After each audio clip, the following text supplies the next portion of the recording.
goal. Say the nets a go shake, striker and strike and the refs celebrate. Island Cup that are the best of the great. The victory we appreciate. The nets a go shake, Jamaica shake. Alright. How's your week been so far? Follow. Should I turn that off so it doesn't look like it's shining off my dome? If you want to, yeah. I've been joined by former United States goalkeeper Brad Friedel, who is going to be on board the Islands Cup Open in 2021. He is signed on as head coach for the combined Islands team, and obviously everyone in the Caribbean is excited to have Brad come back to the Caribbean. Obviously he's played here many times while representing the United States. Obviously he has loads of experience playing for the likes of Tottenham Hotspur, Aston Villa, Blackburn Rovers, several teams, over 300 appearances in the English Premiership. Brad, thanks for joining us and giving us your time today. Yeah, my pleasure. Very excited for this opportunity. Tell me first off, what convinced you to take up this opportunity, this invitation to take up a coaching stint in the Caribbean for the Islands Cup Open? Well, first and foremost, I like that it's for charity. There's going to be a lot of money raised and a lot of awareness raised for certain things around, especially around the Caribbean, that I think are very important. Second, during this very strange 2020, a fantastic opportunity, to get out. And really exercise what we're all dying to do, and that is participating in football at whatever level we can. And third, you're absolutely correct. I've been to the Caribbean many times. I've played against many nations, and I think an event like this, with the types of minds that are going to be coming into the event, will only help the overall structure of various teams in various countries in the Caribbean, which will then ensure that CONCACAF becomes stronger.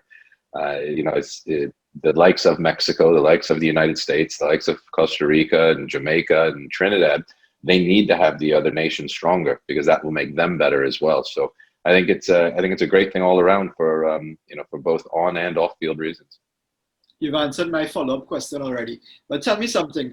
Based on what we're going through right now, obviously the pandemic has restricted a lot of activities. You have Major League Soccer, you have domestic football taking place in the US, but in the Caribbean right now, there's nothing really happening because of a spike in cases with the COVID.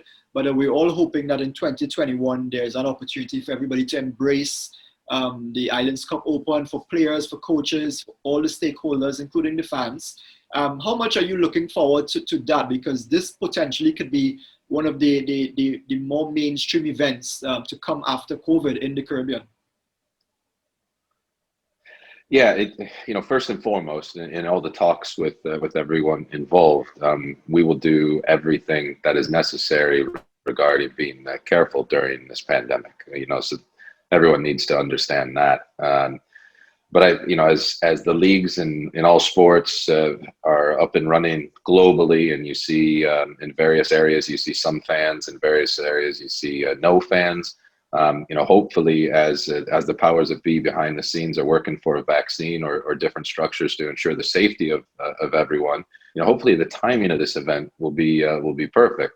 So then we can go back to resuming a little bit of normalcy. And I think if people were to read the press releases, you see on match days, it's not only going to be football. There's also going to be, as you can imagine, a little bit of a party vibe, if possible, and if it's safe. And we all know people in the Caribbean like to have their days and nights out. So it's it should be wonderful events, again, both on and off the field, for spectators, for watching on TV, and for us as coaches, and most definitely for the players.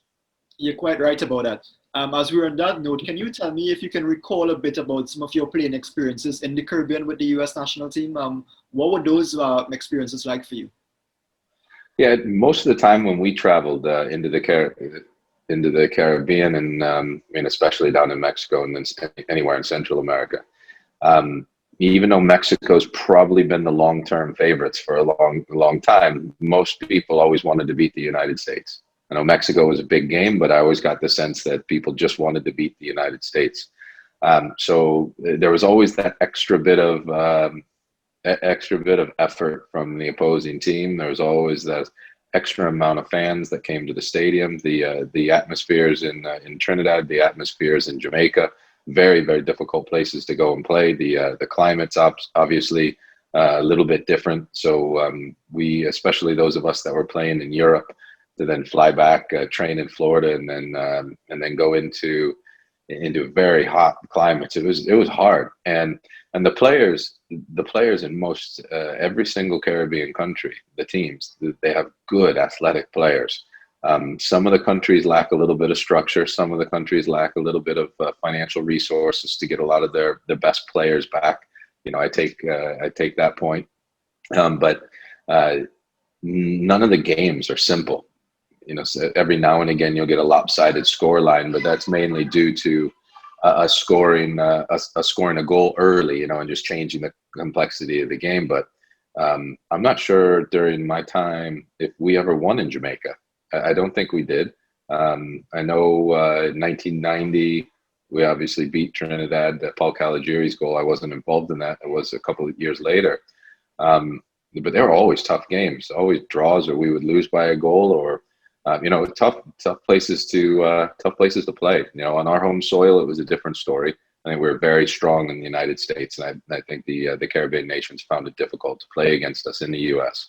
But when you travel abroad and you have a lot of elements that go in the favor of the host nations, hard games. Yeah, you're quite right. I can recall some of those experiences, some of those matches, particularly Trinidad and Tobago versus the US over the past 2 decades or so. But in saying that, you're coming back to the Caribbean in a different capacity. You have an idea as to what is available in terms of the conditions, the resources, the players, and the talent level. What do you make of it in terms of obviously things are a bit different now to when you were playing. There's the emergence of several other Caribbean teams that are pushing now for qualification for Gold Cup, for World Cup. You have Curacao, you have Haiti is also doing well. Of course, you have the regulars like Trinidad and Tobago and Jamaica. But I mean, from that standpoint, how do you see it? Well, you just named 4 or 5 nations, and you're absolutely right. And I mean, look, when I was playing back, you know, let's go to the early and mid '90s. The likes of, if you were to tell me in 2020 if Curacao would have a good football team, I'd say no, and they do. Haiti, you know, I coached one of the Haitian players, Zach Haribo at New England Revolution. He's very good, very capable player. And I know, and from watching his games with Haiti, and I studied them a little bit, they have some exceptional talent on that team. And there's no reason why some of these other nations can't build. You just need to get people employed in the areas that have been at the top level or higher levels of either playing or coaching, that are willing to invest their time. And you know, I'm afraid to say, but it's unfortunate that this is part of it. You also need people that back things financially. And you know, sport does revolve around finances, and there's a lot of the Caribbean countries that need help on the financial side of things to make sure that their local leagues and their local academies are structured to a point where it can be competitive. And there's also a lot of countries in the Caribbean that have a lot of cultural ties, whether it be to the Netherlands, to France, to Great Britain. You know, and those countries, when they have players that maybe not be good enough to play for Holland, they're still a good player. Maybe not good enough to play for England, but they're still a good player. You know, so but that all takes resources to get those players, if they are playing in Europe, fly back to come in. You have to put them up at the hotels. You have to have a professional environment for the players to come back to, so they want to take part. And I think what a lot of the countries will find is that these players, in their heart, that is where they're either born, or that's where their family is, and that's where they feel at home. So they'll come and give their all and help those countries. And the more players that we can get to come back that have been at the higher level, and the more coaches that we can get involved in this, that have been at the higher levels, it's just going to make everybody stronger. And you'll be, instead of just the 4 or 5 nations you mentioned, hopefully in 3 or 4 years' time, there's 7 or 8. And then that makes Gold Cup qualifying really interesting. It makes World Cup qualifying really interesting. It makes the discussions from the Mexicos and the US's and the Costa Ricas, on where should they branch off and try to create, more competition by going into South America or something of that nature. They make all those conversations stop because the competition's good enough in the CONCACAF region. Yeah, definitely. When you look at the fact also that there are some other names that have been added to the mix, the likes of Andy Cole, Saul Campbell, Steven Pinar, guys like yourself who are going to be coming to the Caribbean for this tournament. What do you think that is going to do for the overall, assisting and boosting the overall structure and the popularity of the game in the Caribbean during this period? Well, there's some of the players have been literally some of the best to play the game in some of the best leagues in the world, and with the national teams. That will automatically create a fervor. That'll automatically create some excitement with the fans, of course. And so there's going to be some fans that will just want to come and meet Andy Cole, so that's never going to hurt. What they would find out is I know Andy quite well, and I played with him for a few years at Blackburn. Is that he is a very, very good football mind, and he was one of the best strikers, and he played at the highest level, and he holds records, and he was excellent. So he'll be able to to really help players, to help sponsors, to help media, to help notoriety. To if there's a really good player, call Manchester United and say, hey, you got to come grab this kid. The next Dwight York is somewhere. Without a doubt, the talent is there. There's no doubt about that. Sometimes it's just providing the platform for the players to be seen. But that's what bringing these good, really good football minds, great ex-players, really top quality coaches. When they see the talent, they'll make the phone call. Quite right about that. Tell us about you, Brad. What you've been up to? I know you're involved with a play agency as well, and hopefully that could trickle over in terms of your involvement with the league. But how have things been with you since you've hung up your gloves? I've been busy. The last 2 years of me playing, I was going through all my coaching badges at Tottenham. So I was playing and doing the coaching in the academy. I became the head coach for the under-19 U.S. national team. Took over the head coaching job at New England Revolution. Parted ways with them. After parting ways, I set up the U.S. office for promo sport.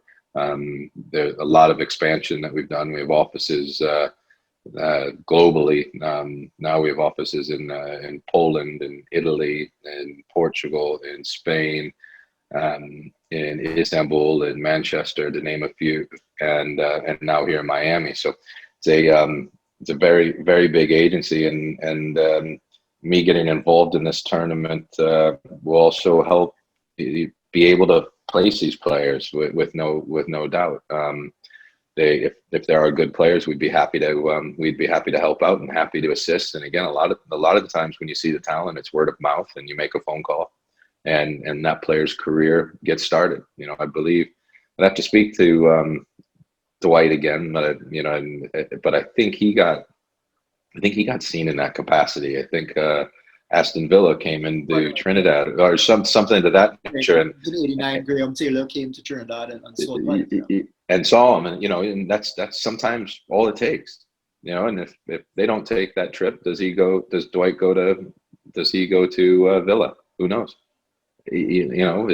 Does he go somewhere else? Does he get to Man United? Does he become one of the great strikers? Who knows? Because sometimes it's just opportunity. Yeah, you're quite right about that. Finally, I have to ask you, based on what is happening now, how do you see CONCACAF World Cup qualifiers next year? Do you think the pandemic is going to play a part in what happens? How do you see it panning out? Yeah, the pandemic most definitely is going to play a part. I don't know what part that's going to be at this moment in time. I think it's difficult for any governing body to make decisions during this time.